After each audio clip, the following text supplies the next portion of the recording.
എൻ്റെ പേര് സിന്ധു ജോൺ. ഞാൻ വാടി ഇടവകയിൽ നിന്ന് വരുന്നു, കൊല്ലം രൂപത. ആദ്യമായി ഞാൻ പറയുന്നത്, പരിശുദ്ധ അമ്മ ജീവനോടെ പ്രത്യക്ഷപ്പെട്ട ഈ അൾത്താരയിൽ എന്നെയും എൻ്റെ കുടുംബത്തിനെയും പ്രത്യക്ഷണത്തിൻ്റെ സാക്ഷിയാക്കി മാറ്റിയതിന് നന്ദി പറയുന്നു ഈശോയ്ക്കും മാതാവിനും. ഞാൻ ആദ്യമായി പറയുന്നത്, എൻ്റെ ജീവിത പങ്കാളിക്ക് ജോലിയുടെ കാര്യത്തിൽ തടസ്സമുണ്ടായിരുന്നു.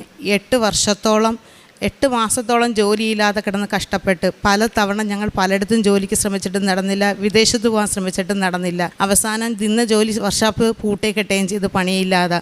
പിന്നെ ഞങ്ങളൊന്നും ചെയ്യാൻ വഴിയില്ലാതിരുന്നപ്പോൾ വിഷമിച്ചിരുന്നപ്പോൾ എൻ്റെ അച്ഛൻ തന്നെ പറഞ്ഞ്, നമുക്ക് മാതാവിൻ്റെ അടുത്തൊന്ന് പോകാം, അവിടെ ചെന്ന് കഴിയുമ്പോൾ നമുക്കെല്ലാം ശരിയാവുമെന്ന്. അങ്ങനെ ഞങ്ങൾ രണ്ടുപേരും കൂടെ മാതാവിൻ്റെ അടുത്ത് വന്ന് ഈ തിരുനടയിൽ വന്ന് ഇറങ്ങിയപ്പോഴത്തേന് ആ വർക്ക്ഷോപ്പിൽ നിന്ന് ഫോൺ വന്ന്, ജോലിയുണ്ട് ജോണേ വരണേന്നും പറഞ്ഞ്. അപ്പോൾ അച്ഛൻ പറഞ്ഞ്, ഞാൻ മാതാവിൻ്റെ അടുത്തിരിക്കുക, എനിക്ക് 2 ദിവസം കഴിഞ്ഞിട്ട് വരാൻ പറ്റത്തുള്ളൂ. ഞങ്ങൾ പിറ്റേ ദിവസം അച്ഛൻ വീട്ടിൽ ചെന്ന് ജോലിക്ക് പോയായിരുന്നു. ജോലിക്ക് ചെന്ന് 2 ദിവസമേ ജോലി ഉണ്ടായിരുന്നുള്ളൂ. തിരിച്ച് പറഞ്ഞ്, ഇനി പണിയില്ല, ഉള്ളപ്പോൾ വിളിക്കാമെന്ന് പറഞ്ഞ്. അപ്പോൾ ഇതുപോലെയായിരുന്നു പലതവണയും പറഞ്ഞിട്ട് പൂട്ടിയിട്ടിരുന്നത്. അപ്പോൾ ഇവിടെ നിന്ന് ഞാനിത്തിരി ഉടമ്പടി ഉപ്പും പരിശുദ്ധമ്മ പ്രത്യക്ഷപ്പെട്ട മണ്ണും ഒക്കെ ആയിട്ടാണ് ഞാൻ ഇവിടുന്ന് വീട്ടിൽ പോയത്. പിറ്റേ ദിവസം അച്ഛൻ പറഞ്ഞപ്പോൾ ഞാൻ ഇവിടുന്ന് കൊണ്ടുപോയ മണ്ണും ഉപ്പും വിശ്വാസ പ്രമാണം ചൊല്ലി മിക്സ് ചെയ്ത് അച്ഛൻ്റെ അടുത്ത് കൊടുത്തിട്ട് പറഞ്ഞു, അച്ഛൻ പോയി വർക്ക്ഷോപ്പിൻ്റെ 4 വശം ഈ ഉപ്പിട്, പിറ്റേ ദിവസം തൊട്ട് അച്ഛന് ജോലി കിട്ടും, ഒരു കുഴപ്പം ഉണ്ടാകത്തില്ല എന്ന് പറഞ്ഞ്, പരിശുദ്ധമ്മ ജോലി തരുമെന്ന് പറഞ്ഞ്. അങ്ങനെ അച്ഛൻ ആ ഉപ്പുമായിട്ട് പോയി വർക്ക്ഷോപ്പിൻ്റെ 4 വശം ഉപ്പിട്ട് പിറ്റേ ദിവസം വർക്ക്ഷോപ്പിലെ മുതലാളി വിളിച്ചിട്ട് പറഞ്ഞു, ജോണേ പണിയുണ്ട് വരണേന്ന്. ആ ജോലി ഇന്ന് വരെ 8 മാസമായിപ്പോൾ 6 മാസമായി ഞാൻ ഉടമ്പടി പുതുക്കിയിട്ട് ഇന്ന് വരെ ആ ജോലി അച്ഛനെ നഷ്ടപ്പെട്ടിട്ടില്ല. 250 രൂപ ശമ്പളം കൂട്ടിക്കൊടുത്ത് ഇന്നേത് വരെ ആ ജോലി നഷ്ടപ്പെടാതെ എല്ലാ ദിവസവും ജോലി കൊണ്ട് പോകുന്നുണ്ട്. രണ്ടാമത് എൻ്റെ ഇളയ മകന് വേണ്ടിയാണ്. ഇളയ മകൻ അൾത്താരയിൽ ശുശ്രൂഷ ചെയ്യുന്ന മകനാണ്. അവൻ എല്ലാ കാര്യങ്ങൾക്കും അവിടെ നിന്ന് അച്ഛനോ കൈക്കാരനോ വിളിച്ചാൽ ഓടിപ്പോവും. ലീവുള്ള സമയത്ത് അവൻ ഇവിടെ നിന്നല്ല പഠിക്കുന്നത്, എറണാകുളത്ത് നിന്നാണ്. അവൻ എറണാകുളത്ത് നിന്ന് വരുമ്പം വിളിച്ചാൽ ഉടനെ ഓടിപ്പോവും. ഇവിടെ ഉണ്ടായിരുന്ന സമയത്ത് ഏതൊരു അൾത്താരയിലായിരുന്നു. അപ്പോൾ ഇവിടെ ലീവിന് വന്ന സമയത്ത് അവിടെ നിന്ന് കൈക്കാരൻ വിളിച്ചിട്ട് പറഞ്ഞ്, ആദർശവർണ്ണം വരണേന്ന് പറഞ്ഞ്, അങ്ങനെ ആദർശമോൻ വരണേന്ന് പറഞ്ഞിട്ട് മോൻ ചെന്നപ്പോൾ പറഞ്ഞ്, പുകയ്ക്കാനുള്ള കരി എടുക്കാനായിട്ട് മേളിലൊന്ന് കയറണേന്ന് പറഞ്ഞ്. ഇവ സ്റ്റെപ്പ് കയറി മേളിലോട്ട് പോയപ്പോൾ കാലൊന്ന് പെട്ടെന്ന് മടങ്ങി. പക്ഷേ ഇയാൾ അത് കാര്യമാക്കാതെ തിരിച്ച് താഴെ വന്നിട്ട് കരിയൊക്കെ എടുത്ത് കൊടുത്തിട്ട് താഴെ വന്ന് പിള്ളേരുമായിട്ട് പോയി പന്ത് കളിച്ചപ്പോൾ ഇയാൾക്ക് ഭയങ്കരമായ വേദന വന്ന് അവിടെ വെച്ച് കളി നിർത്തി വീട്ടിൽ വന്ന് എൻ്റെ അടുത്ത് പറഞ്ഞ്, അന്നൊന്നും പറഞ്ഞില്ല. പിറ്റേ ദിവസം എന്നോട് പറഞ്ഞു, അമ്മ എൻ്റെ കാലിന് ഭയങ്കര വേദനയുണ്ട്, ഞാൻ പന്ത് കളിച്ചപ്പോൾ വന്നപ്പോൾ ഞാൻ പന്ത് കളിച്ചപ്പോൾ അന്നേരം എൻ്റെ അടുത്ത് പറഞ്ഞു, ഇങ്ങനെ മേളിൽ കയറിയപ്പോൾ ഇങ്ങനെ സംഭവിച്ചു, അത് കഴിഞ്ഞ് ഞാൻ താഴെ വന്ന് പന്ത് കളിച്ചായിരുന്നു, അങ്ങനെ സംഭവിച്ചതാണ്. അപ്പം ഞാൻ പറഞ്ഞു, അങ്ങനെ ഞാൻ അതിൻ്റെ പിറ്റേന്ന് ടോക്കൺ ബുക്ക് ചെയ്ത് ഡോക്ടറിനെ പോയി കാണിച്ച്. അപ്പോൾ ഡോക്ടർ പറഞ്ഞു, അത് മസിൽ പെയിൻ ആയതിൻ്റെയാണ്, വേറെ കുഴപ്പമൊന്നുമില്ല, ഒരാഴ്ചത്തെ ഗുളികയും തന്ന് പറഞ്ഞു വിട്ട്. അപ്പോൾ ആ ആഴ്ച തന്നെ മോന് തിരിച്ചു പോകണമായിരുന്നു. അങ്ങനെ മോൻ തിരിച്ചു പോയി ഒരാഴ്ച. അപ്പോൾ ഇവർ ഹോസ്റ്റലിൽ നിൽക്കുമ്പോൾ സ്റ്റെപ്പ് കയറിയാണ് എടുക്കുകയും ചെയ്യുന്നത്. ഇയാൾ ഒരാഴ്ച കഴിഞ്ഞപ്പോൾ വിളിച്ചിട്ട്, അമ്മ എനിക്ക് വേദന കൂടുന്നുണ്ട്, കാലിന് എന്തോ ഒരു ബുദ്ധിമുട്ട് അനുഭവപ്പെടുന്നുണ്ടെന്ന് പറഞ്ഞു. ഞാൻ പറഞ്ഞു, മോനൊരു കാര്യം ലീവ് ഉണ്ടല്ലേ, എക്സാം വരെയല്ലേ, ലീവ് ഉണ്ടല്ലേ, മോൻ മിസ്സിനോട് പറഞ്ഞിട്ട് കയറി വരാൻ പറഞ്ഞു. അപ്പോൾ പറഞ്ഞു, ഒരാഴ്ചയും കൂടെ നോക്കട്ടെന്ന് പറഞ്ഞ്. 2 ആഴ്ച ആയപ്പോഴത്തേക്ക് തിരിച്ചാൾ വന്നിട്ട് എന്നോട് രഹസ്യമായിട്ട് പറഞ്ഞമ്മ, എൻ്റെ കാലിൻ്റെ ലിഗമെൻറ്റ് പൊട്ടിയിട്ടുണ്ടോ എന്ന് എനിക്കൊരു സംശയമുണ്ട്, അമ്മ നമുക്ക് ഡോക്ടറെ ഒന്ന് കാണിക്കാമെന്ന്. അപ്പം ഞാൻ ഭർത്താവിനോട് പറഞ്ഞു, അച്ഛാ ഇങ്ങനെ ഒരു സംഭവമുണ്ട്, മോനിങ്ങനെ പറഞ്ഞു. അപ്പോൾ പറഞ്ഞു, നീ ഒരു കാര്യം കൊണ്ടുപോയി കാണിച്ച ഡോക്ടറെ തന്നെ കാണിക്കുക. അങ്ങനെ കൊണ്ടുവന്നപ്പോൾ ഡോക്ടർ പറഞ്ഞു, കുഴപ്പമൊന്നും ഇല്ലെന്നല്ലേ പറഞ്ഞത്, അവന് മസിൽ പെയിനാണ്. അപ്പം ഞങ്ങൾ അങ്ങോട്ട് ഡോക്ടറിനെ പറഞ്ഞു, ഡോക്ടറെ നമുക്കൊന്ന് സ്കാൻ ചെയ്ത് നോക്കാം, കാരണം ഞങ്ങൾക്കൊരു സംശയമുണ്ട്, കാലിനൊരു ഏന്തുള്ളത് കണക്ക് തോന്നുന്നു നടക്കുമ്പം. അപ്പോൾ ഡോക്ടർ വെച്ചാൽ എന്താ പറ്റിയത്? ഞാൻ പറഞ്ഞു, എന്തോ എൻ്റെ മോന് നടക്കുമ്പോൾ കാലിനൊരു ഏന്തുണ്ട്, എന്താണെന്ന് അറിയത്തില്ല എന്ന് പറഞ്ഞു. അപ്പോൾ ഡോക്ടർ ഞങ്ങൾക്ക് എഴുതി തന്ന് സ്കാൻ ചെയ്യാനായിട്ട്. അങ്ങനെ ഞങ്ങൾ സ്കാൻ ചെയ്ത റിപ്പോർട്ടുമായിട്ട് പിറ്റേ ദിവസം ഡോക്ടറെ അടുത്തുകൊണ്ടപ്പോൾ ഡോക്ടർ പറഞ്ഞു, ഒന്നും ചെയ്യാൻ പറ്റത്തില്ല, കാലിൻ്റെ ലിഗമെൻറ്റ് പൊട്ടിപ്പോയി, ഓപ്പറേഷൻ അല്ലാതെ വേറൊരു വഴിയില്ല എന്ന് പറഞ്ഞു. അപ്പോൾ എനിക്ക് പേടിയെന്ന് പറഞ്ഞാൽ, കൊച്ചിൻ്റെ എക്സാം മുടങ്ങുമോ, പരീക്ഷയിൽ അവൻ എഴുതാൻ പറ്റത്തില്ല, തിരിച്ചുവിൻ്റെ പഠിത്തം, ഇതൊക്കെ വെച്ചിട്ട് ഞാൻ ഡോക്ടറിന് പറഞ്ഞ്, നമുക്ക് ഒരു കാര്യം ചെയ്യാം ഡോക്ടറെ, ഇന്ന് തന്നെ നമുക്ക് അഡ്മിറ്റ് ചെയ്തിട്ട് ഓപ്പറേഷൻ ചെയ്ത്. അപ്പോൾ ഡോക്ടർ ചോദിച്ചാൽ എന്തുവാ? ഞാൻ പറയും, ഇങ്ങനെ കാലിനോ, നിങ്ങൾക്ക് എന്തറിഞ്ഞിട്ടാണ് നിങ്ങൾ പറയുന്നത്? ഇത് 6 മാസം ഫുൾ ബെഡ് റെസ്റ്റ് എടുത്ത് ചെയ്യേണ്ട ഓപ്പറേഷനാണ്, കിടക്കേണ്ടതാണ്. ചെയ്ത് കഴിഞ്ഞാൽ ഈ കൊച്ചിന് പെട്ടെന്ന് എഴുന്നേറ്റൊന്നും ചെയ്യാനോ എടുക്കാനൊന്നും പറ്റത്തില്ല. 6 മാസം കഴിഞ്ഞാൽ പോലും തന്നെ അവന് ചെറിയ കാര്യങ്ങളെ ചെയ്യാൻ പറ്റൂ, വേറെയുള്ള കാര്യങ്ങളൊന്നും ഓടിച്ചാടി ചെയ്യാൻ പറ്റത്തില്ല. അതുകൊണ്ട് ഇപ്പോൾ ഒന്നും ചെയ്യാൻ പറ്റത്തില്ല, നിങ്ങൾ എക്സാം കഴിഞ്ഞിട്ട് വന്ന് അഡ്മിറ്റ് ആവാൻ പറഞ്ഞു. അങ്ങനെ ഞങ്ങൾ 28-ാം തീയതിന് ഡേറ്റ് എഴുതിയിട്ടിട്ട് തിരിച്ചു വന്ന്. എക്സാം കഴിഞ്ഞ പിറ്റേന്ന് 2 ദിവസം കഴിഞ്ഞപ്പോൾ ഞാനിവിടെ വന്ന് അച്ഛനെ ടോക്കൺ എടുത്ത് അച്ഛനെ കാണിച്ച് ജോസഫച്ചൻ മോനെ പ്രാർത്ഥിച്ച് കുരിശ് വരച്ച് സേത്ത് പൂശി വിട്ടു മോനെ. ഞാൻ വീട്ടിൽ ചെന്ന അന്ന് വൈകുന്നേരം ആയപ്പോഴത്തേക്ക് വെളിയിലൊരു സൗണ്ട് കേൾക്കുന്നുണ്ട്. ഞാൻ പെട്ടെന്ന് ഓടിച്ചെന്നപ്പോഴത്തേക്ക് 2 മഴവില്ല് മേളിൽ നിറഞ്ഞു, എൻ്റെ വീട്ടിൻ്റെ ഫ്രണ്ടിൽ 2 മഴവില്ല്.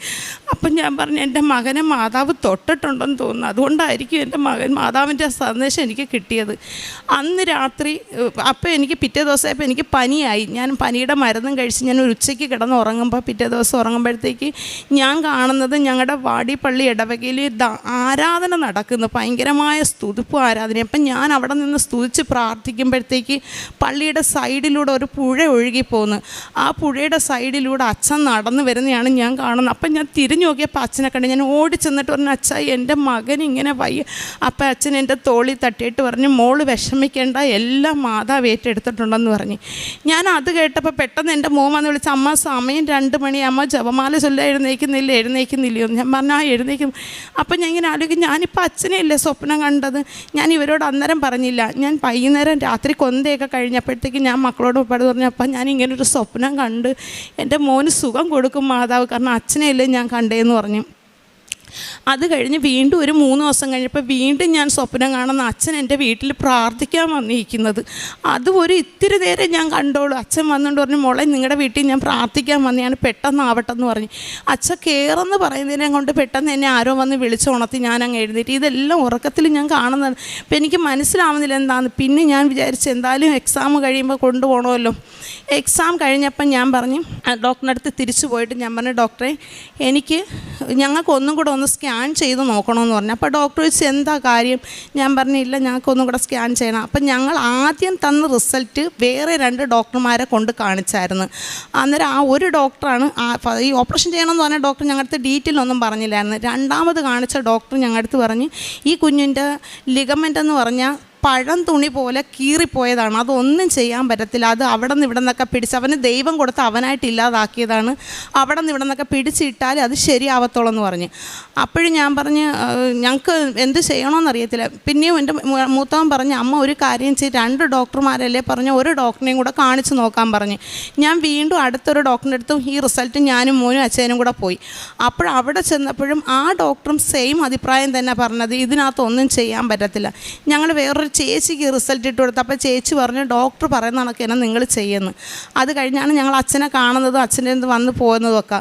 പിന്നീട് ഞാൻ രണ്ടാമത്തെ സ്കാനിങ് ഡോക്ടറിൽ നിന്ന് എഴുതി മേടിച്ച് സ്കാൻ ചെയ്ത് സ്കാനിങ്ങിൻ്റെ റിപ്പോർട്ട് അന്ന് കിട്ടത്തില്ല, പിറ്റേ ദിവസം കിട്ടത്തോളം എന്ന് പറഞ്ഞു. പക്ഷേ എന്തോ മാതാവായിട്ട് ഞങ്ങളുടെ വിഷമവും ഞങ്ങളുടെ വെപ്രാളവും കണ്ടിട്ടായിരിക്കും അന്ന് തന്നെ 3:30 ആയപ്പോൾ ഞങ്ങൾക്ക് റിസൾട്ട് തന്ന്. മോൻ റിസൾട്ട് വെച്ചിട്ട് അമ്മ ഇതിനകത്ത് അങ്ങനെ പറയത്തൊക്കെ കുഴപ്പമൊന്നും കാണും. ഞാൻ പറഞ്ഞു, നീ പറഞ്ഞില്ലേ, എന്നാലും നമുക്ക് ഡോക്ടറിനെ കാണിക്കാം. അങ്ങനെ ഞങ്ങൾ ആദ്യം കാണിച്ച ഡോക്ടറിനെ തന്നെ കൊണ്ട് ഈ റിസൾട്ട് കാണിച്ചപ്പോൾ ഡോക്ടർ ചോദിച്ചു, നിങ്ങൾ എന്തോ ചെയ്തെന്ന് ചോദിച്ചു. ഞാൻ പറഞ്ഞു, ഞങ്ങൾ പ്രാർത്ഥിച്ച് മാതാവിനോട്, വേറൊന്നും ഞങ്ങൾ ചെയ്തില്ല എന്ന് പറഞ്ഞു. അപ്പോൾ ഡോക്ടർ ഒന്ന് ചിരിച്ച് എന്നെ നോക്കി, ചിരിച്ചിട്ട് പറഞ്ഞു, മോൻ നടന്ന് നോക്കട്ട്, അവൻ എന്തെങ്കിലും കുഴപ്പമുണ്ടെങ്കിൽ മാത്രം അവനെ ഓപ്പറേഷത്തിന് ചെയ്താൽ മതിയെന്ന് പറഞ്ഞു. അപ്പോൾ എൻ്റെ കണ്ണ് നിറഞ്ഞിട്ട് ഞാൻ പറഞ്ഞു, എൻ്റെ അമ്മ എൻ്റെ പ്രാർത്ഥന കേട്ടില്ലേ മാതാവേ, ഞാൻ ഇത്രയും വിചാരിച്ചോളൂ എൻ്റെ അമ്മയെടുത്ത്. അമ്മ എനിക്ക് വചനത്തിൽ തന്നതെന്ന് പറഞ്ഞാൽ രക്ഷിക്കാനാവാത്ത കര ഒരിക്കലും കുറുകിപ്പോയിട്ടില്ലെന്നാണ്. പക്ഷേ അമ്മ പറഞ്ഞത് എന്നോട്, നീ സങ്കടപ്പെടണ്ടെന്നാണ് എപ്പോഴും എന്നോട് പറയും. ഞാൻ അമ്മയെ, എൻ്റെ മകന് സുഖം തന്നില്ലെങ്കിൽ എല്ലാവരും പറയത്തില്ല അമ്മയോട് പ്രാർത്ഥിച്ചിട്ട് കിട്ടിയില്ല എന്ന്. കാരണം എൻ്റെ വീട്ടിൽ തന്നെ മക്കളും പപ്പായും പറയുമായിരുന്നു, നമ്മൾ ദൈവം പാതി നാം പാതി എന്നാണ്. പക്ഷെ അപ്പോഴും ഞാൻ പറയുമായിരുന്നു, മാതാവ് തരും, എനിക്ക് വിശ്വാസമുണ്ട്, കാരണം ഞാൻ എടുക്കുമ്പോൾ കിട്ടുന്ന വചനങ്ങളെല്ലാം നല്ലതാണ്, അതുകൊണ്ട് എനിക്ക് പരിശുദ്ധ അമ്മ എൻ്റെ മകന് തരുമെന്നാണ് ഞാൻ പറഞ്ഞത്. അത് കഴിഞ്ഞ് എനിക്ക് നടുവേദന വന്ന് ഞാൻ ഡോക്ടറിനെ കൊണ്ട് കാണിച്ചപ്പോഴത്തേക്ക് ഡോക്ടർ പറഞ്ഞു, ഡിസ്ക് ബൾജായി നിൽക്കുകയാണ്, ഫുൾ ബെഡ് റെസ്റ്റ് എടുത്ത് മരുന്ന് ചെയ്താൽ സുഖമാകത്തുള്ളൂ, അത് എപ്പോൾ സുഖമാവുമെന്നൊന്നും പറയാൻ പറ്റത്തില്ല, എത്ര നാളെടുക്കുമെന്നും പറയാൻ പറ്റത്തില്ല എന്ന് പറഞ്ഞു. ആയുർവേദത്തിലാണ് ഞാൻ കാണിച്ചത്. അപ്പോൾ എനിക്ക് എൻ്റെ ട്രീറ്റ്മെൻറ്റ് ചെയ്യുമ്പോൾ എനിക്ക് ചെയ്യാനായിട്ട് പുറത്ത് പോകാനും എടുക്കാനൊക്കെ ബുദ്ധിമുട്ടുണ്ട്. അപ്പോൾ അച്ഛനാണ് എനിക്ക് ഓരോ കാര്യങ്ങളും ചെയ്തു തരുന്നത്. ഒരു 3 ദിവസം ചെയ്തപ്പോൾ തന്നെ ഞാൻ പറഞ്ഞു, ഇനി ഞാനിതിൻ്റെ ആവശ്യമുണ്ടോ, ഞാൻ പരിശുദ്ധ അമ്മയുടെ ഉടമ്പടിയിലല്ലേ, അമ്മയുടെ ഉടമ്പടി തൈലമുള്ളിടത്ത് ഞാൻ എന്തിനു ഈ മരുന്ന് തേക്കുന്നത്, ഞാൻ അത് മാറ്റിയിട്ട് എല്ലാ ദിവസവും 2 നേരവും മാതാവിൻ്റെ ഉടമ്പടി തൈലം എടുത്ത് വിശ്വാസ പ്രമാണം ചൊല്ലി പ്രാർത്ഥിക്കാൻ തുടങ്ങി. അതുവരെ എനിക്ക് പള്ളിയിൽ പോയി ഇരുന്ന് കുർബാന കാണാൻ പറ്റത്തില്ല, നിൽക്കാൻ പറ്റത്തില്ല, മുട്ടുകുത്താൻ പറ്റത്തില്ല, പരിശുദ്ധ കുർബാന എടുത്തിട്ട് മുട്ടുകുത്താൻ പറ്റത്തില്ല, ആരാധന സമയം മുട്ടുകുത്താൻ പറ്റത്തില്ല. എനിക്ക് ഒന്നും ചെയ്യാൻ പറ്റാത്ത വേദനയായിരുന്നു അത്രയും. പക്ഷേ ഈ ഒരു 3-4 ദിവസം കഴിഞ്ഞപ്പോഴത്തേന് എനിക്ക് വേദന പതിയെ കുറഞ്ഞു വന്നു. ഇന്ന് എനിക്ക് ആ നടുവേദന എൻ്റെ ശരീരത്തിൽ എങ്ങനെ മാറിപ്പോയെന്ന് എനിക്കറിയത്തില്ല. പിന്നീട് എൻ്റെ മൂത്ത മകന് ഡിപ്ലോമ കോഴ്സ് പഠിച്ചുകൊണ്ടിരുന്ന സമയത്ത് അവൻ്റെ അവസാനത്തെ എക്സാം വന്നപ്പോൾ അവൻ പറഞ്ഞു, അമ്മ എനിക്ക് ഭയമുണ്ട്, ജയിക്കുമോ ഇല്ലയോ എന്നറിയത്തില്ല, എന്നാലും എന്തോ എനിക്കൊരു പേടിയുണ്ട്, അമ്മ എന്നാലും ഞാൻ ജയിക്കാൻ ശ്രമിക്കുമെന്ന് പറഞ്ഞു. അപ്പം ഞാൻ പറഞ്ഞു, മോൻ വിഷമിക്കേണ്ട. അവന് പോകാൻ നേരമായപ്പോൾ ഞാൻ വിശ്വാസ പ്രമാണം ചൊല്ലി മാതാവിൻ്റെ എണ്ണ തലയിൽ പൂശി കൊടുക്കുകയും ഉപ്പ് വിശ്വാസ പ്രമാണം ചൊല്ലി അവൻ്റെ പേനയുടെ ക്യാപ്പിൽ വെച്ച് കൊടുത്തിട്ട് പറഞ്ഞു, മോൻ ഈ ഉപ്പെടുത്ത് ഇരിക്കുന്നതിന് മുമ്പ് വിശ്വാസ പ്രമാണം ചൊല്ലി അതിൻ്റെ 4 വശം ഇട്ടിട്ട് എഴുതണം. പരിശുദ്ധമ്മ പ്രത്യക്ഷപ്പെട്ട 7 എന്നുള്ളതിൻ്റെ 75% മാർക്കോടുകൂടി മോൻ പാസ്സാകുമെന്ന് പറഞ്ഞു. പക്ഷേ അവൻ്റെ റിസൾട്ട് വന്നപ്പോൾ അവൻ 85% മാർക്കോടുകൂടി പാസ്സായി.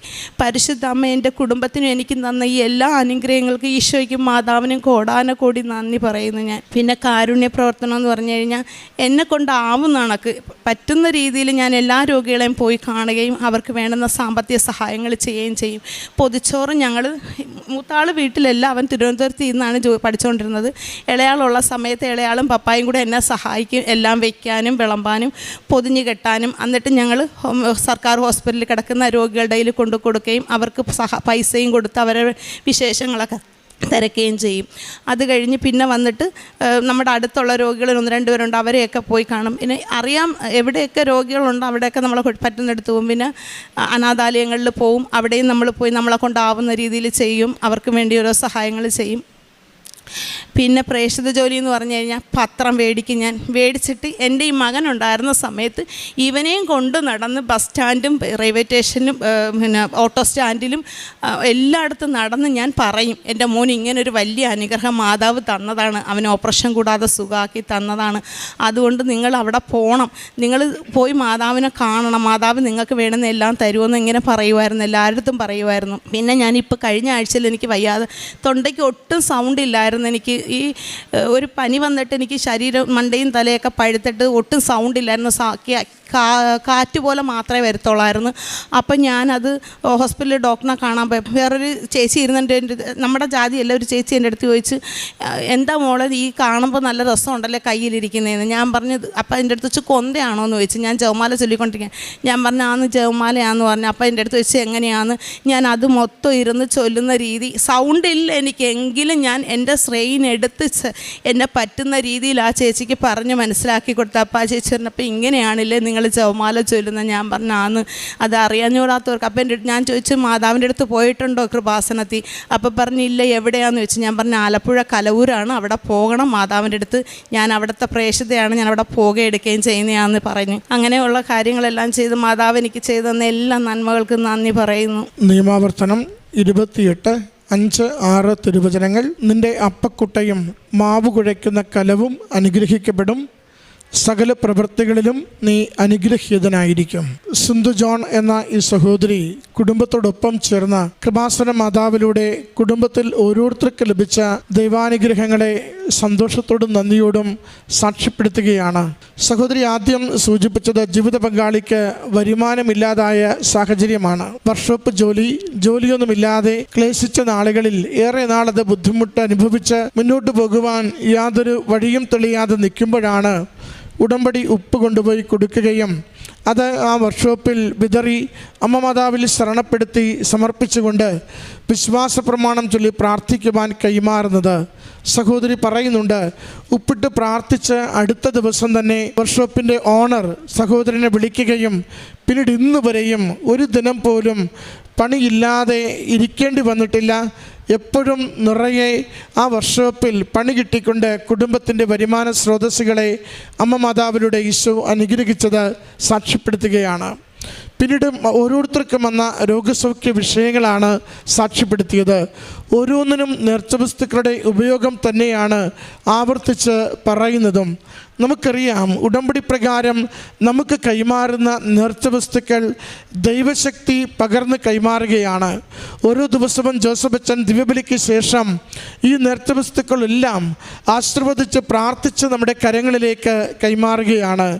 അത് അമ്മ മാതാവിൻ്റെ പ്രത്യക്ഷീകരണത്തിൻ്റെ കൃപയാൽ, ഈശോയുടെ വിശുദ്ധ കുരിശിൻ്റെ അടയാളത്താൽ, അവിടുത്തെ അമൂല്യമായ തിരുരക്തത്തിൻ്റെ സംരക്ഷണയാൽ, നാളിതുവരെ ജോസഫ് അച്ഛൻ അർപ്പിച്ച വിശുദ്ധ കുർബാനയുടെ യോഗ്യതകളാൽ ഇത് ഉപയോഗിക്കുന്നവർക്ക് അനുഗ്രഹവും സൗഖ്യവും സംരക്ഷണവും സഹായവുമായി തീരണമെന്ന് അമ്മ മാതാവിൽ പ്രത്യേകം അർപ്പിച്ചുകൊണ്ടാണ് ഈ ഓരോ നേർച്ച വസ്തുവും ആശീർവദിക്കുന്നത്. അത് വിശ്വസിച്ച് സ്വീകരിക്കുകയും അത് അനുഗ്രഹമാകുമെന്ന് പ്രത്യാശയോടുകൂടി പ്രയോഗിക്കുകയും ചെയ്യുമ്പോഴാണ് നമുക്ക് ഈ നേർച്ച വസ്തുക്കൾ അടയാള വസ്തുക്കളായി തീരുന്നത്. അത് നമുക്ക് തൊഴിലിടത്തിൽ അനുഗ്രഹത്തിൻ്റെതാവുന്നു, രോഗക്ലേശങ്ങൾക്ക് സൗഖ്യത്തിൻ്റെതാവുന്നു, പ്രതിസന്ധിയുടെ അവസരങ്ങളിൽ അവ മാറിപ്പോകുന്നതിന് കാരണമായി തീരുന്നത് നാം എങ്ങനെ ഈ നേർച്ച വസ്തുക്കൾ നമ്മുടെ ജീവിതത്തിൽ ഉപയോഗിക്കുന്നു എന്നതിനെ ആശ്രയിച്ചിരിക്കുന്നുണ്ട്. അതുകൊണ്ട് എപ്പോഴൊക്കെ ഒരു നേർച്ച വസ്തു നിങ്ങൾ ഉപയോഗിക്കുവാനായി കരങ്ങളിലെടുക്കുന്നുവോ അപ്പോൾ ദൈവനാമത്തെ മഹത്വപ്പെടുത്തി വിശ്വാസ പ്രമാണം ചൊല്ലി എൻ്റെ ജീവിതത്തിൻ്റെ സാഹചര്യങ്ങൾക്ക് ദൈവശക്തി പ്രവർത്തിക്കണമേ എന്ന് ആഗ്രഹിച്ചുകൊണ്ട് നാം പ്രയോഗിക്കുമ്പോൾ നമുക്കത് അനുഗ്രഹത്തിന് കാരണമായി തീരുന്നു. അതിൻ്റെ സാക്ഷ്യമാണ് ഒന്നിനു പിറകെ ഒന്നായി ഈ കുടുംബം ഈ അൾത്താരയിൽ പങ്കുവെക്കുന്നത്. മനുഷ്യൻ്റെ കഴിവ് കൊണ്ടല്ല, മരുന്നിൻ്റെ ശക്തി കൊണ്ടല്ല, കയ്യിലിരിക്കുന്ന സമ്പത്ത് കൊണ്ടുമല്ല, മറിച്ച് ദൈവശക്തി ഒന്നുകൊണ്ട് മാത്രം, ദൈവകൃപയാൽ അമ്മ മാതാവിൻ്റെ പ്രത്യക്ഷീകരണത്തിൽ ശരണപ്പെട്ട് വിശ്വസിക്കുന്നത് കൊണ്ട് അമ്മ തിരുക്കുമാരനിലൂടെ ഞങ്ങൾക്കിത് ഓരോ നിയോഗവും അനുഗ്രഹമാക്കി നൽകിയെന്ന് ഏറ്റുപറയുകയാണ്. പ്രത്യേകിച്ച് മകൻ്റെ സൗഖ്യത്തെക്കുറിച്ച് വളരെ വാചാലമായി തന്നെ സഹോദരി സൂചിപ്പിച്ചു. ലിഗമെൻ്റ് പൊട്ടിപ്പോയതാണ്. പൊട്ടിയെന്ന് മാത്രമല്ല, അത് പിഞ്ചിപ്പോയതാണ്. തിരികെ അത് നല്ല രീതിയിൽ ഓപ്പറേറ്റ് ചെയ്ത് പിടിപ്പിച്ചെടുക്കുവാൻ പറ്റാത്ത വിധം ആകെ അത് ടിയർ ചെയ്ത് പിഞ്ചി പൊളിഞ്ഞുപോയ ലിഗമെൻറ്റുമായി മകൻ്റെ സ്കാൻ റിപ്പോർട്ടുകൾ പുറത്തു വരുന്നത്. അത് 3 ഡോക്ടർമാരും ഒരുപോലെ പറയുന്നുണ്ട്, ഓപ്പറേഷൻ ചെയ്താൽ പോലും ഇവൻ ഈ ലിഗമെൻ്റ് ഉപയോഗിച്ച് നന്നായി കാല് മടക്കി നടക്കുമോ എന്ന് അറിയത്തില്ല. അതുകൊണ്ട് 6 മാസമെങ്കിലും റെസ്റ്റ് വേണ്ടി വരുന്നത് കൊണ്ട് അവൻ്റെ പരീക്ഷ കഴിഞ്ഞിട്ട് നോക്കാമെന്ന് അമ്മ പറയുന്നുണ്ട്. ഈ ലോകത്തിലെ വൈദ്യന്മാരല്ലല്ലോ ശരിയായ വൈദ്യൻ. സൗഖ്യപ്പെടുത്തുന്നവനും സംരക്ഷിക്കുന്നവനും സുവിശേഷങ്ങൾ അനേകർക്ക് ഏത് രോഗത്തിനും സൗഖ്യം പകർന്ന കർത്താവിൻ്റെ അരികിൽ നമുക്ക് ആശ്രയിച്ച് പ്രാർത്ഥിക്കാമെന്ന്. അങ്ങനെയാണ് ജോസഫ് അച്ഛൻ്റെ അരികിൽ കൊണ്ടുവന്ന് മകനെ കൈവെപ്പ് ശുശ്രൂഷയിലൂടെ പ്രാർത്ഥിക്കുന്നത്. അച്ഛൻ കൈവെപ്പ് ശുശ്രൂഷയിലൂടെ നമ്മുടെ ഒരു നിയോഗം സമർപ്പിച്ച് പ്രാർത്ഥിക്കുമ്പോൾ നാം ഓർത്തിരിക്കേണ്ടത് നമ്മുടെ നിയോഗം വിശുദ്ധമായിരിക്കണം, നമ്മുടെ ആവശ്യം അത്യാവശ്യമായിരിക്കണം. ദൈവത്തിന് സൗഖ്യപ്പെടുത്തുവാൻ, ഇടപെടുവാൻ, പരിഹരിക്കുവാൻ പറ്റുമെന്ന് ഉറച്ച വിശ്വാസത്തോടു കൂടി ഒരു നിയോഗത്തെ ദൈവകരങ്ങളിലേക്ക് സമർപ്പിച്ചാണ് നിങ്ങൾ ജീവിത വിഷയത്തെ ജോസഫ് അച്ഛൻ്റെ കരങ്ങളിൽ ആശീർവാദ പ്രാർത്ഥനയ്ക്ക് വേണ്ടി സമർപ്പിക്കുന്നതെങ്കിൽ അച്ഛനത് അമ്മ മാതാവിന് നമ്മുടെ റിപ്പോർട്ടുകൾ സമർപ്പിച്ച്, ഡോക്യുമെൻറ്റ്സ് സമർപ്പിച്ച് പ്രാർത്ഥിക്കുമ്പോൾ ഈശോയുടെ കുരിശുരൂപം കരങ്ങളിൽ നൽകിക്കൊണ്ട് വിശ്വാസ പ്രമാണം ചൊല്ലുവാൻ ആവശ്യപ്പെടുമ്പോൾ സൈത്ത് പൂശിക്കൊണ്ട് നമ്മുടെ രോഗമുള്ളിടത്ത് സൈത്ത് പൂശി കുരിശടയാളം വരച്ച് ക്രൂശിതനായ കർത്താവിൻ്റെ തിരുരക്തത്തിൻ്റെ സംരക്ഷണയാൽ സൗഖ്യത്തിന് വേണ്ടി, ജീവിത വിഷയം പരിഹരിക്കുന്നതിന് വേണ്ടി അമ്മ മാതാവിനും ഈശോയ്ക്കും സമർപ്പിച്ച് പ്രാർത്ഥിക്കുമ്പോൾ നമുക്കത് സൗഖ്യത്തിൻ്റെ അടയാളമായി മാറും. അതിൻ്റെ സാക്ഷ്യമാണ് ഈ സഹോദരി അൾത്താരയിൽ ഏറ്റുപറയുക. അല്പ ദിവസം കഴിയുമ്പോൾ മഴവില്ല് കാണുന്നുണ്ട്. അത് അമ്മയുടെ സാന്നിധ്യത്തിൻ്റെ, ദൈവത്തിൻ്റെ സാന്നിധ്യത്തിൻ്റെ അടയാളമാണ്. അമ്മ സാന്നിധ്യമായി വരുമ്പോൾ സഹോദരിക്ക് മനസ്സിലാവുന്നുണ്ട്, എൻ്റെ അമ്മ മാതാവ് ഇടപെടുന്നു, എൻ്റെ ഈശോയുടെ അനുഗ്രഹം എൻ്റെ കുടുംബത്തിലേക്ക് വരുന്നു, എൻ്റെ മകൻ്റെ നിയോഗത്തിന് മേൽ തീരുമാനമാകുന്നുവെന്ന്. അതാണ് തിരികെ ചെന്ന് ഡോക്ടർമാരോട് പറയുന്നത്, ഒന്നുകൂടി സ്കാൻ ചെയ്യണം. അവർക്ക് സംശയമില്ലാത്തത്, അവർ ഓപ്പറേഷന് വേണ്ടി തയ്യാറായിരിക്കുന്ന വിഷയത്തെ ഒരിക്കൽ കൂടി കൊടുത്തുകൊണ്ട് ഡോക്ടർമാരോട് പറയുന്നു, ഇതൊന്നുകൂടി സ്കാൻ ചെയ്യണം. സ്കാൻ റിപ്പോർട്ടിൽ ലിഗമെൻറ്റിനെ മുഴുവനായി സൗഖ്യപ്പെട്ടത്, ആ പൊട്ടൽ പോലും കാണപ്പെടാത്ത വിധം പൂർണ്ണമായി ആ രോഗം ഭേദമായെന്ന് ഡോക്ടർമാർ തിരിച്ചു പറയുമ്പോൾ എന്ത് ചെയ്തു, എവിടെ പോയി എന്ന് ചോദിക്കുമ്പോൾ ഒന്നേ പറയാനുള്ളൂ, അമ്മ മാതാവിൻ്റെ തിരുനടവരെ എത്തി, ഉടമ്പടിയിൽ നിയോഗം വെച്ച് പ്രാർത്ഥിച്ചു, നേർച്ച വസ്തുക്കൾ വിശ്വാസത്തോടെ പ്രയോഗിച്ചു, അച്ഛൻ്റെ കരങ്ങളിലേക്ക്, ജോസഫ് അച്ഛൻ്റെ കരങ്ങളിലേക്ക് ഈ രോഗവിഷയം സമർപ്പിച്ചുകൊണ്ട് ശൈത്യപൂശി പ്രാർത്ഥിക്കുവാൻ ഏൽപ്പിച്ചു കൊടുത്തു. അച്ഛൻ മകന് വേണ്ടി പ്രാർത്ഥിച്ചു, അവൻ സൗഖ്യപ്പെട്ടു വന്ന.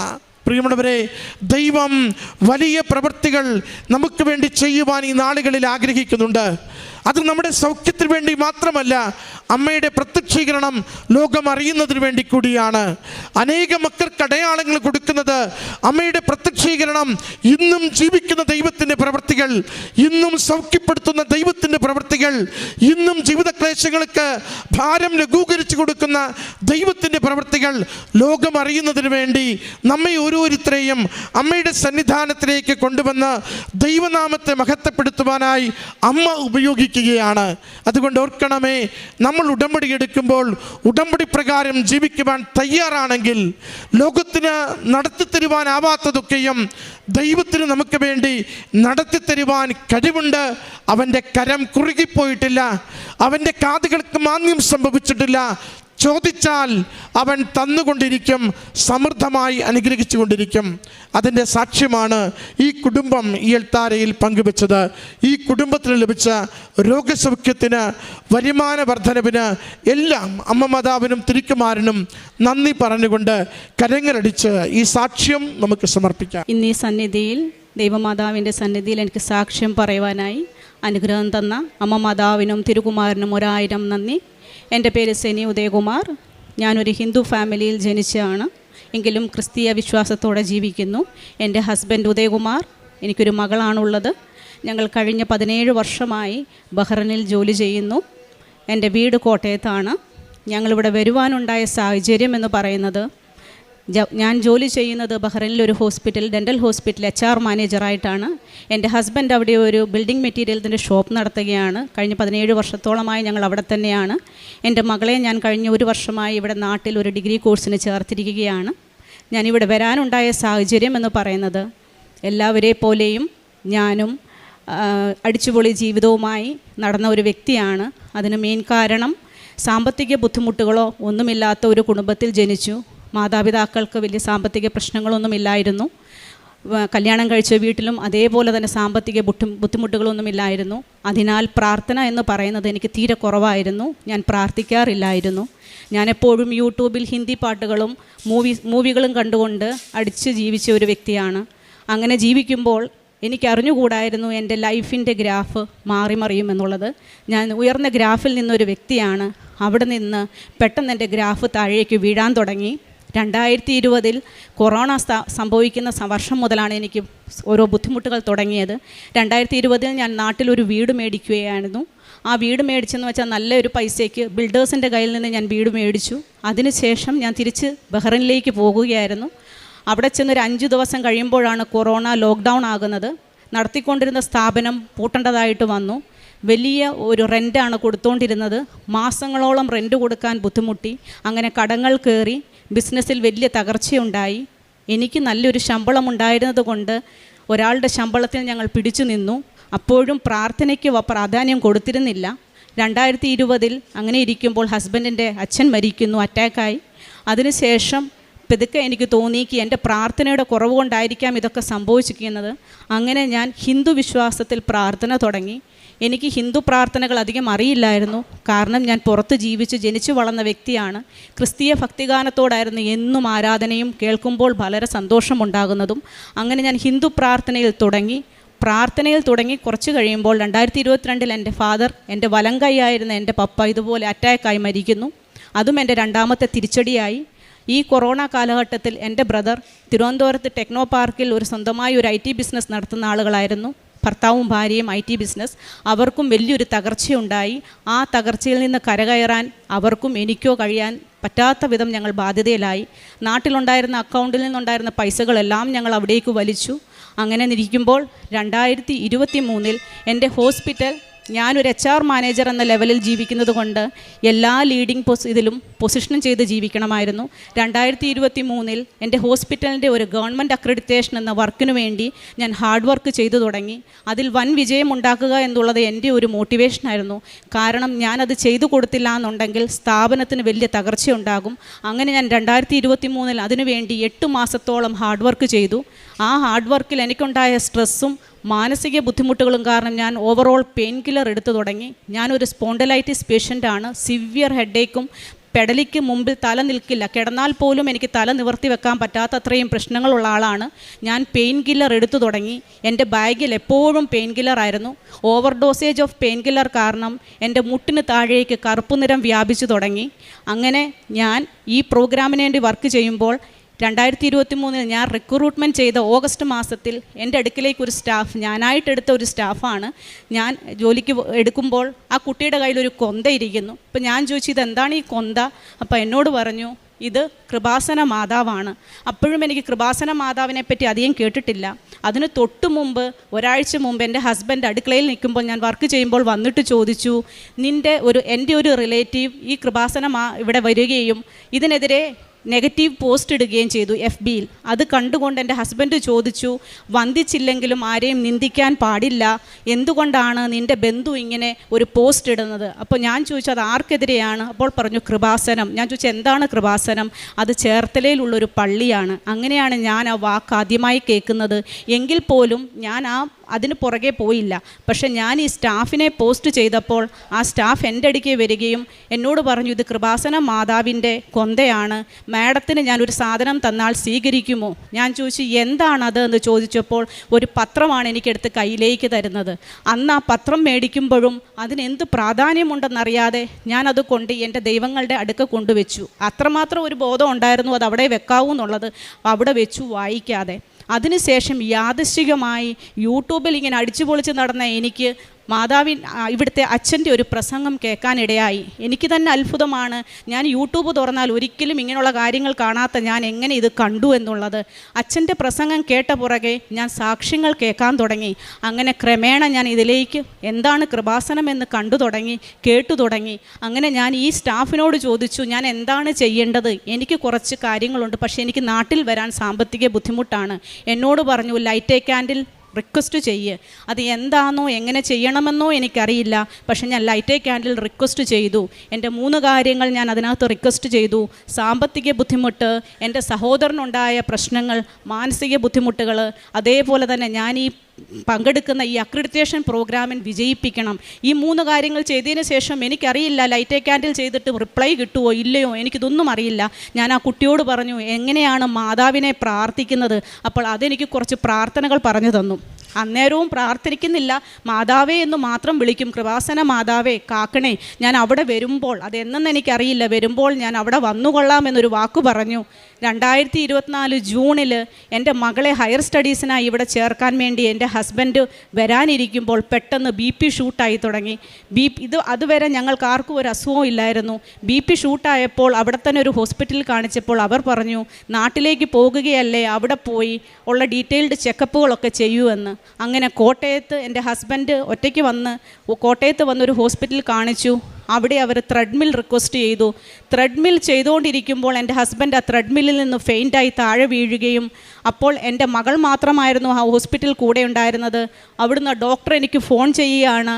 എന്നോട് പറഞ്ഞു, ഭാര്യ എവിടെയാണോ അല്ല നിങ്ങൾ എവിടെയാണോ ജോലി ചെയ്യുന്നു ഒന്നും കേൾക്കാതെ പുള്ളി എന്നോട് പറഞ്ഞത്, നിങ്ങളുടെ ഹസ്ബൻഡിൻ്റെ കണ്ടീഷൻ ക്രിട്ടിക്കലാണ്, പുള്ളിയെ CCUലേക്ക് ഷിഫ്റ്റ് ചെയ്തു, പേസ് മേക്കർ വെക്കണം, എത്രയും പെട്ടെന്ന് പേസ് മേക്കർ വെക്കാം, ഞങ്ങൾക്കതിനുള്ള സംവിധാനങ്ങൾ ഇവിടെ ഉണ്ട്. അപ്പോൾ ഞാൻ പറഞ്ഞു, ഡോക്ടർ വെയിറ്റ് ചെയ്യ്, ഞാൻ ബഹ്റിനിലാണ്, ഞാൻ വരട്ടെ, വന്നതിന് ശേഷം പേസ് മേക്കർ വെക്കാവൂ. അപ്പോഴത്തേക്ക് ഡോക്ടർ പറഞ്ഞു, നിങ്ങൾ പേടിക്കണ്ട, വന്നോളൂ. അപ്പോൾ എനിക്ക് വരാനുള്ള ബുദ്ധിമുട്ട് എന്ത് ചെയ്യണമെന്നറിയില്ല, ആരോട് ചോദിക്കണമെന്നറിയില്ല. ഞാൻ നേരെ എൻ്റെ ഹോളിലേക്ക് പോയി. സോഫയുടെ അരികിലാണ് മുട്ടുകുത്തി നിന്നുകൊണ്ട് ഞാൻ ഉറക്കെ കരഞ്ഞു, എൻ്റെ മാതാവേ ഞാൻ അവിടെ വന്നുകൊള്ളാം, എൻ്റെ ഹസ്ബൻഡിന് ഒരു അസുഖങ്ങളും ഉണ്ടാകല്ലേ, മരുന്നാൽ ചികിത്സിച്ച് മാറ്റാവുന്ന അസുഖങ്ങൾ മാത്രമേ കാണാവൂ. എൻ്റെ പപ്പ പോയി, എനിക്ക് വേറെ ആരുമില്ല, അപ്പോൾ എനിക്ക് ആശ്രയമായി നീ നിൽക്കണമേ എന്ന് പ്രാർത്ഥിച്ചു. അതേപോലെ തന്നെ എങ്ങനെ ഞാൻ കയറി വരും, കാരണം സാമ്പത്തിക ബുദ്ധിമുട്ടുകളുണ്ട്. അപ്പോൾ എങ്ങനെ കയറി വരുമെന്ന് ചിന്തിക്കുമ്പോൾ എൻ്റെ സ്ഥാപനത്തിൻ്റെ ഉടമയായ ഡോക്ടർ, കഴിഞ്ഞ 18 വർഷമായി സഹോദരതുല്യനായി ഞാൻ കാണുന്ന വ്യക്തി എന്നോട് പറഞ്ഞു, നീ എന്തിനാണ് പ്രയാസപ്പെടുന്നത്, നിനക്ക് എത്ര രൂപ വേണമെങ്കിലും എൻ്റെ കളക്ഷനിൽ നിന്ന് എടുത്തുകൊണ്ട് നീ പൊക്കോളൂ. അങ്ങനെ ഞാൻ അന്ന് തന്നെ ഫ്ലൈറ്റിന് ഇവിടെ വരികയാണ് ചെയ്യുന്നത്. എൻ്റെ ഹസ്ബൻഡിനെ പരുമല ഹോസ്പിറ്റലിലേക്ക് ഷിഫ്റ്റ് ചെയ്തു.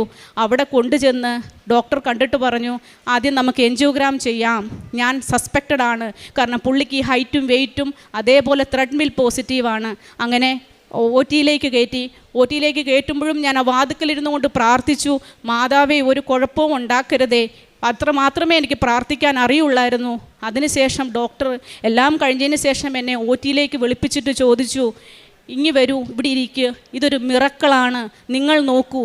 ആസ് എ മെഡിക്കൽ ഞാൻ അവിടെ അറിയാവുന്നത് കൊണ്ട് എനിക്ക് സ്ക്രീൻ കാണിച്ചു തന്നിട്ട് പറഞ്ഞു, ഈ പുള്ളിക്ക് ഒരു ബ്ലോക്ക് പോലും ഇല്ല, നിങ്ങളൊന്ന് കണ്ടു നോക്ക്, ഞാൻ പോലും അത്ഭുതപ്പെടുന്നു, ഒരു ബ്ലോക്ക് പോലും ഇല്ലാതെ ഞാനത് നിങ്ങൾക്ക് കാണിച്ചു തരികയാണ്. അങ്ങനെ ഞാൻ അവിടെ ഇരുന്ന് എൻ്റെ മാതാവേ എന്ന് വിളിച്ചു. അതിനുശേഷം എനിക്ക് എൻ്റെ ഹസ്ബൻഡിനോട് പറയാൻ വയ്യ, എന്നെ കൃപാസനത്തിൽ കൊണ്ടുപോകുക, കാരണം നെഗറ്റീവ് എന്തെങ്കിലും പറഞ്ഞാൽ എനിക്കതൊരു വലിയ പ്രയാസമാണ്. ഡിസ്ചാർജായി തിരിച്ചു വരുമ്പോൾ ഞാൻ പറഞ്ഞു, എനിക്കൊരാഗ്രഹമുണ്ട്, നോ എന്ന് പറയല്ലേ. എന്താ എന്ന് ചോദിച്ചപ്പോൾ ഞാൻ പറഞ്ഞു, എന്നെ കൃപാസനത്തിൽ എത്തിക്കണം, എനിക്ക് പോകണം. അങ്ങനെ ഞാൻ ജൂൺ മാസം അവസാനം ഈ കൃപാസനത്തിൽ വരികയാണ്. ആദ്യത്തെ ദിവസം എനിക്ക് ഉടമ്പടി എടുക്കാൻ നടന്നില്ല, കാരണം ലേറ്റായിപ്പോയി. ഞാൻ പിന്നെ ജൂലൈ 3-ാം തീയതി ഇവിടെ വന്ന് ഉടമ്പടി എടുക്കുകയാണ്. ഉടമ്പടി എന്താണോ എങ്ങനെ പാലിക്കണമെന്നോ അറിയാത്ത ഞാൻ ഉറപ്പിച്ചു, എന്ത് വന്നാലും ഞാനത് പാലിക്കും. അങ്ങനെ ഞാൻ ഉടമ്പടി എടുത്തുകൊണ്ട് ഇവിടുന്ന് ഇറങ്ങി തിരിച്ചു. എൻ്റെ നിയോഗങ്ങൾ എഴുതാൻ എനിക്ക് മലയാളം എഴുതാൻ അത്ര അറിയില്ല, അതുകൊണ്ട് ഞാൻ മലയാളവും ഇംഗ്ലീഷും കൂടെ കൂട്ടിക്കുഴച്ച് എഴുതി വെച്ചു. എനിക്ക് തന്നെ ഓർമ്മയില്ല ഞാൻ എന്തൊക്കെ നിയോഗങ്ങൾ അന്ന് എഴുതി. പക്ഷേ എൻ്റെ ആദ്യത്തെ നിയോഗം എൻ്റെ സാമ്പത്തിക ബുദ്ധിമുട്ടുകൾ മാറണമേ എന്നുള്ളതായിരുന്നു. എൻ്റെ സാമ്പത്തിക ബുദ്ധിമുട്ടുകളെന്ന് പറയുന്നത് ലക്ഷങ്ങളുടെ ബുദ്ധിമുട്ടുകളായിരുന്നു. അതിൽ നിന്ന് എനിക്ക് റിക്കവറി പതുക്കെ വന്നു തുടങ്ങി. ഞാൻ ഒരാളുടെ ഏണിങ്ങിൽ ഞങ്ങൾ ജീവിച്ച് മുന്നോട്ട് വന്നു തുടങ്ങി. ഇന്ന് ഞങ്ങളുടെ ബുദ്ധിമുട്ടുകൾ മാറി. ഇവിടുന്ന് തിരിച്ചു പോകുമ്പോൾ ഞാൻ കൊണ്ടുപോയ പത്രം എൻ്റെ മാതാവിനോടോ എൻ്റെ ഹസ്ബൻഡ് അമ്മയോടോ ഞാൻ പറഞ്ഞില്ല ഞാൻ കൃപാസനത്തിലാണ് പോകുന്നത്, കാരണം എന്തെങ്കിലും നെഗറ്റീവ് പറയുമല്ലോ എന്ന് വിചാരിച്ച്. ഞാൻ ഈ പത്രം ആദ്യം കൊണ്ട് കൊടുത്തത് എൻ്റെ മമ്മിയുടെ കൈകളിലേക്കാണ്, കാരണം മാതാവല്ലേ, എൻ്റെയും അമ്മയല്ലേ, തടസ്സം വരില്ല. അങ്ങനെ ഞാൻ പത്രം കൊടുത്ത് ഞാൻ ഉടമ്പടിയിൽ നിൽക്കുമ്പോൾ തന്നെ എൻ്റെ മമ്മി ഇപ്പോൾ കൃപാസന മാതാവിൻ്റെ വലിയൊരു ഭക്തയാണ്. ഇന്ന് എൻ്റെ മമ്മി ജീവിക്കുന്നത് തന്നെ കൃപാസന മാതാവിൻ്റെ പ്രാർത്ഥനയിൽ കൂടെയാണ്. രാവിലെ ജപമാല കേട്ടില്ലെങ്കിൽ എൻ്റെ മമ്മിക്ക് വെപ്രാളമാണ്. യൂട്യൂബോ ഒന്നും മമ്മിയുടെ ഒരു പ്രശ്നമല്ല. 75 വയസ്സായി ഒറ്റപ്പെട്ട് ജീവിക്കുന്ന എൻ്റെ മാതാവിൻ്റെ ധൈര്യമാണെന്ന് കൃപാസന മാതാവ്.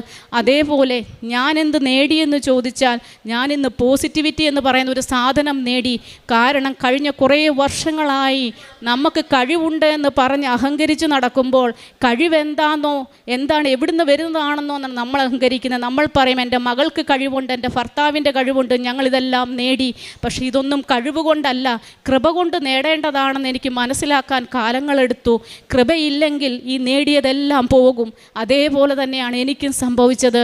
പക്ഷേ ഇപ്പോൾ ഞാൻ 1.5 വർഷമായി ഇവിടുത്തെ ഉടമ്പടിയിൽ നിൽക്കുമ്പോൾ ഞാൻ സകല പോസിറ്റിവിറ്റി, എന്നെ കാണുന്നവരെല്ലാം ചോദിക്കും, നിങ്ങളുടെ ഫേസിന് ഭയങ്കര തിളക്കമാണല്ലോ, എന്താണ് സംഭവിച്ചത്, നിങ്ങൾ എന്താണ് ചെയ്യുന്നത്? പലരും എന്നോട് നെഗറ്റീവ് പറഞ്ഞു, കൃപാസനത്തിൽ അങ്ങനെയാണ് ഇങ്ങനെയാണ്. ഞാൻ ആരെയും നെഗറ്റീവ് കേൾക്കില്ല. രാവിലെ പ്രാർത്ഥിക്കാൻ എഴുന്നേക്കും, വൈകുന്നേരവും പ്രാർത്ഥിക്കും. പ്രാർത്ഥിച്ചില്ലെങ്കിൽ വലിയ മാനസിക പ്രയാസമാണ്. ജപമാല മുടങ്ങാതെ ചൊല്ലിത്തുടങ്ങി. ജപമാല എന്താണെന്നറിയാത്ത ഞാൻ ജപമാല ചൊല്ലിത്തുടങ്ങി. പള്ളികളിൽ പോയി തുടങ്ങി, കുർബാനയ്ക്ക് കൂടിത്തുടങ്ങി. എനിക്കിപ്പോൾ ഒരു എനർജിയാണ് ഇതെല്ലാം കാണുമ്പോൾ.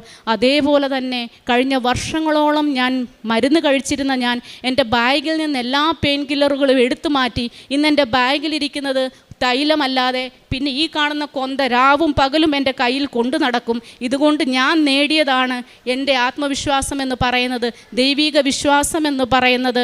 അത് പക്ഷേ വേറെ എങ്ങും കിട്ടില്ല. അതേപോലെ തന്നെ എൻ്റെ സഹോദരൻ്റെ സാമ്പത്തിക ബുദ്ധിമുട്ടുകൾ അതും ഇതുപോലെ തന്നെ മാറിയൊരു വലിയൊരു അത്ഭുതം നടന്നിട്ടുണ്ട്.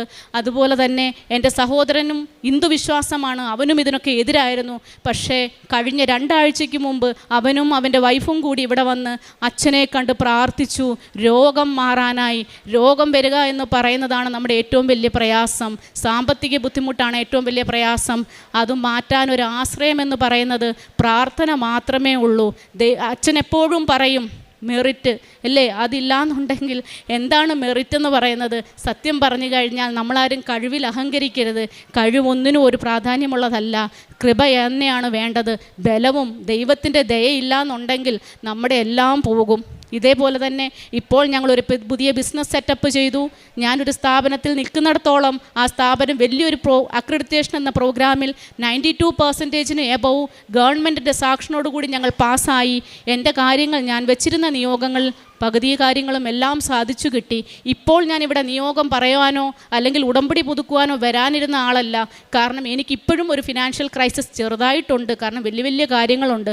പക്ഷേ ഓർക്കാപ്പുറത്താണ് ഹസ്ബൻഡിൻ്റെ അമ്മ മരിക്കുന്നത്. കഴിഞ്ഞ 10-15 ദിവസമായി ഞാൻ അതിനുവേണ്ടി വന്ന ഞാനാണ്. ഇവിടെ വന്ന് ഉടമ്പടി പുതുക്കാതെ ഞാൻ തിരിച്ചു പോകില്ല, സാക്ഷ്യം പറയാതെ തിരിച്ചു പോകില്ല എന്ന് ഞാൻ ഉറച്ചു പറഞ്ഞുകൊണ്ടാണ് ഞാൻ ഇവിടേക്ക് വന്നിരിക്കുന്നത്.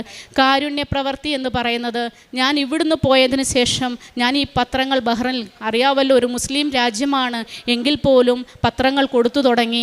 അതേപോലെ തന്നെ പാവങ്ങളായുള്ള മനുഷ്യർ റോഡ് സൈഡിൽ ഒത്തിരി പേരുണ്ട്. നമ്മൾ ഓർക്കും നമ്മുടെ ഇന്ത്യയിലാണ് പാവങ്ങൾ, അവിടെയൊക്കെ ഒത്തിരി പേര് റോഡ് സൈഡിൽ ആഹാരം കഴിക്കാനില്ലാതെ ഇരിപ്പുണ്ട്. അവർക്ക് വേണ്ടി പൊതിച്ചോറുകൾ മേടിച്ചു കൊണ്ട് കൊടുക്കാൻ പറ്റുന്നിടത്തോളം, എല്ലായ്പ്പോഴും എന്നെക്കൊണ്ട് നടക്കില്ല, കാരണം ഞാൻ ഡ്യൂട്ടിയിലാണ് എപ്പോഴും. എൻ്റെ ഹസ്ബൻഡ് എവിടെ നിന്നെങ്കിലും വഴിയിൽ ആരെങ്കിലും ഇരിക്കുന്ന കണ്ടാൽ വണ്ടി നിർത്തി ചോദിക്കും എന്താണ്, പുള്ളി ചോറ് മേടിച്ചു കൊണ്ട് കൊടുക്കും. കഴിവുന്ന രീതിയിൽ ഞങ്ങൾ അങ്ങനെ ചെയ്യുന്നുണ്ട്. ഹോസ്പിറ്റൽ എൻവയോൺമെൻറ്റിൽ നിൽക്കുന്നത് കൊണ്ട് അങ്ങനെയുള്ള ഏതൊരു സ്റ്റാഫ് എൻ്റെ അടുക്ക വന്ന് നെഗറ്റീവ് സംസാരിച്ചാലും ഞാൻ നെഗറ്റീവ് അല്ല അവർക്ക് പറഞ്ഞു കൊടുക്കുന്നത്. ഞാനൊരു സൈക്കോളജിക്കൽ മൂവ്മെൻ്റായിട്ട് പോസിറ്റീവാണ് പറഞ്ഞു കൊടുക്കുന്നത്. എന്നേക്കാൾ കഴിയുന്ന അത്രയും രീതിയിൽ ഞാൻ എല്ലാവരോടും പറയും, വിഷമിക്കേണ്ട, കൃപാസനത്തിൽ പൊക്കോളൂ, നിങ്ങളുടെ പ്രയാസങ്ങൾ മാറിക്കിട്ടും. കുട്ടികളില്ലാത്തവർ വരുന്നുണ്ട്, മക്കളില്ലാത്തവർ ഒത്തിരി പേരുണ്ട് 10 വർഷങ്ങളോളമായിട്ട്. അവർ കരഞ്ഞു പറയും എൻ്റെ അടുക്കെ. അപ്പോൾ അവരോട് ഞാൻ പറഞ്ഞു, നിങ്ങളൊന്ന് പോകുമോ കൃപാസനത്തിൽ? പക്ഷേ നമ്മളെല്ലാം വിചാരിക്കുന്നത് പോലെ എല്ലാവർക്കും കൃപാസനത്തിൽ എത്തിപ്പെടാൻ പറ്റില്ല. കാരണം അതിന് മാതാവ് വിചാരിക്കണം. മാതാവ് വിചാരിച്ചാൽ മാത്രമേ നമ്മളിൽ ഓരോ വ്യക്തികളും ഇവിടെ വരത്തുള്ളൂ. എൻ്റെ അടുക്കുന്ന് സ്റ്റാഫ് പറയും ഞാൻ കൃപാസനത്തിൽ പോകുന്നുണ്ടെന്ന് പറഞ്ഞു വരും. തിരിച്ചു വരുമ്പോൾ അവർ വന്നിട്ടില്ല. എന്തേ പോകാഞ്ഞേ? നടന്നില്ല. അത് നടക്കില്ല. മാതാവ് വിചാരിക്കത്തോളം നമ്മൾക്കാർക്കും ഈ സന്നിധിയിൽ എത്തിപ്പെടാൻ പറ്റില്ല. എല്ലാവരോടും ഞാൻ ഇത്രയും പറഞ്ഞുകൊണ്ട് തിരുകുമാരനും അമ്മ മാതാവിനും നന്ദി അർപ്പിച്ചുകൊള്ളുന്നു. കോടാനുകോടി നന്ദി. സങ്കീർത്തനം 91:14 നമ്മൾ വായിക്കാം. അവൻ സ്നേഹത്തിൽ എന്നോട് ഒട്ടി നിൽക്കുന്നതിനാൽ ഞാൻ അവനെ രക്ഷിക്കും. അവൻ എൻ്റെ നാമം അറിയുന്നതുകൊണ്ട് ഞാൻ അവനെ സംരക്ഷിക്കും. സെനി ഉദയകുമാർ എന്ന മകൾ ഈശോയുടെയും മാതാവിൻ്റെയും ഒരു വലിയ ഭക്തയാണെന്ന് നമുക്ക് മനസ്സിലായി കാണും ആ സാക്ഷ്യത്തിൽ നിന്ന്. തുടക്കത്തിൽ പറഞ്ഞതുപോലെ പ്രാർത്ഥനയ്ക്ക് മൂല്യം കൊടുക്കാത്ത ഒരു ജീവിതമായിരുന്നു. എല്ലാ മെറിറ്റുകളും ഉണ്ടായിരുന്നു. ആ മെറിറ്റുകളെല്ലാം ഡീമെറിറ്റ് ആയപ്പോഴാണ് ദൈവത്തിൻ്റെ കാര്യം ഓർത്തത്. പതുക്കെ ദൈവത്തിലേക്ക് തിരിഞ്ഞു. ആ തിരിഞ്ഞ സമയത്താണ് ദൈവത്തിൻ്റെ സൈഡിൽ നിന്നുമുള്ള നിമിത്തമായി പലരും വരുന്നത് അവരുടെ ജീവിതത്തിലേക്ക്. ഒരു പ്രാവശ്യം ഫേസ്ബുക്കിൽ മറ്റാരോ ഇട്ട കമൻറ്റ് കണ്ടപ്പോൾ പറഞ്ഞു, നല്ലൊരു വാക്കാണ് ഹസ്ബൻഡ് പറഞ്ഞത്, വന്ദിച്ചില്ലെങ്കിലും നിന്ദിക്കരുത് എന്ന്. നല്ലൊരു മനസ്സിൻ്റെ ഉടമകളാണ് ഈ 2 വ്യക്തികളും. റിക്രൂട്ട്മെൻറ്റ് ചെയ്ത് വന്ന സ്റ്റാഫ് കയ്യിലൊരു കൊന്തയിരുന്നു. എന്താണ് കൊന്ത, എന്താണ് കൃപാസനം എന്ന് പരിശുദ്ധ അമ്മ കാണിച്ചു കൊടുക്കുകയായിരുന്നു. അതിൻ്റെ പിറ്റേ ദിവസമാണ് യാദൃശ്ചികമായിട്ട് യൂട്യൂബ് വന്നത്. ഇതെല്ലാം കാണുമ്പോൾ നമുക്കൊന്ന് മനസ്സിലാക്കുന്നതാണ്, ആ കൊച്ചുമകൾ പറഞ്ഞ പോലെ തന്നെ എല്ലാത്തിനും ഒരു സമയമുണ്ട്. മാതാവ് വിളിക്കണം. ഇതെല്ലാം ഈശോയ്ക്കും അമ്മയ്ക്കും ഒരു പ്ലാനുണ്ട്. ഈശോയുടെ അമ്മയുടെ ഒരു പ്ലാനാണ് ആ കുട്ടി അവിടെ ചേരാനും യാദൃശ്ചികമായിട്ട് ഫേസ്ബുക്ക് കാണാനും യൂട്യൂബിനകത്ത് അച്ഛൻ്റെ ടോക്ക് കാണാനും. ഇതെല്ലാം ശ്രദ്ധിച്ചുകൊണ്ട് അത് മനസ്സിലാക്കാനുള്ള കഴിവ് ദൈവമാണ് അവർക്ക് കൊടുത്തത്. അത് മനസ്സിലാക്കിയാണ് അവർ ഓരോ കാര്യങ്ങളും മുന്നോട്ട് നീക്കിയത്. പിന്നെ ലൈറ്റ് എ ക്യാൻഡിൽ റിക്വസ്റ്റ് ഇട്ടു, എന്താണെന്ന് പഠിച്ചു, അവരുടെ നിയോഗങ്ങൾ സമർപ്പിച്ച് പ്രാർത്ഥിച്ചു, വിശ്വാസത്തോടെ പ്രാർത്ഥിച്ചു. രോഗാവസ്ഥയിൽ ഹസ്ബൻഡ് ക്രിട്ടിക്കലാണെന്ന് കേട്ടപ്പോഴും അവർക്കൊരു പ്രാർത്ഥന അറിയാവുള്ളൂ, മാതാവെ കാത്തുകൊള്ളണേ എന്ന്. ആ പ്രാർത്ഥന ചൊല്ലിയാണ് പ്രാർത്ഥിച്ചത്. ഈശോയും മാതാവും അവരുടെ കൂടെ നിന്നു. ഞാൻ പറഞ്ഞതുപോലെ തന്നെ തലമുറകൾ തോറും അവിടുന്ന് കരുണ വർഷിക്കും. കാരണം അവർ ഈശോയുമായിട്ട് തൊട്ട് നിന്നുകൊണ്ടാണ് മാതാവിൻ്റെ അനുഗ്രഹം അവർക്ക് ലഭിച്ചത്. ഹസ്ബൻഡ് രോഗം സൗഖ്യമായി വന്നപ്പോൾ ആദ്യമായി ചോദിച്ച ഒരു കാര്യമാണ്, എന്നെ കൃപാസനത്തിൽ കൊണ്ടുപോകണോ എന്ന്. പറഞ്ഞതുപോലെ തന്നെ രണ്ടുപേരും കൃപാസനത്തിൽ വന്ന് ഉടമ്പടി എടുത്തു, പ്രാർത്ഥന തുടങ്ങി. ആ മകളുടെ ആദ്യത്തെ പത്രം കൊടുത്തത് തന്നെ സ്വന്തം അമ്മയ്ക്കായിരുന്നു. വീട്ടിൽ കൊണ്ടുചെന്ന് അമ്മയ്ക്കാണ് പത്രം കൊടുത്തത്. പിന്നീട് അവരുടെ ഉടമ്പടി ജീവിതമാണ് നമ്മൾ കേട്ടത്. ഒത്തിരി പെയിൻ കില്ലറുകൾ കഴിച്ചിരുന്നു.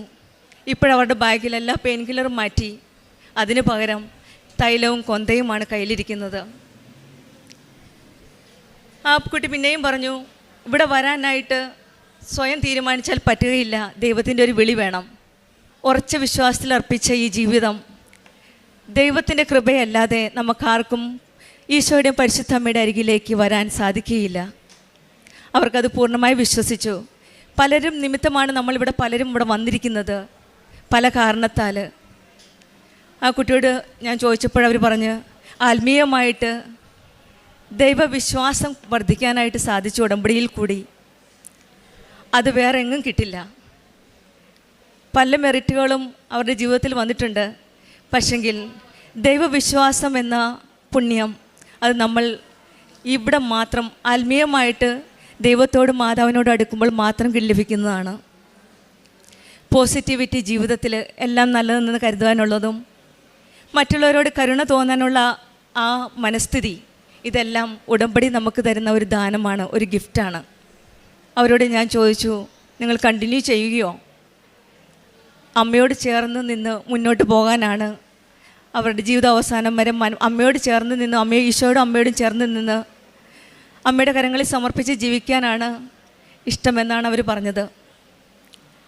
ഈ മക്കൾക്ക് ലഭിച്ച എല്ലാ അനുഗ്രഹങ്ങൾക്കും ഈശോ മാതാവിൻ്റെ മധ്യസ്ഥം വഴി ഇവർക്ക് കൊടുത്ത രോഗശാന്തിയും സാമ്പത്തിക ബുദ്ധിമുട്ടുകളിൽ നിന്നുള്ള എല്ലാ കാര്യങ്ങളും പരിശുദ്ധ അമ്മ അവരുടെ ജീവിതത്തിൽ കൊടുത്ത എല്ലാ അനുഗ്രഹങ്ങൾക്കും നമ്മൾക്ക് കരങ്ങളടിച്ച് ഈശോയ്ക്കും അമ്മയ്ക്കും നന്ദി പറഞ്ഞുകൊണ്ട് ഈ സാക്ഷ്യം നമുക്ക് സമർപ്പിക്കാം.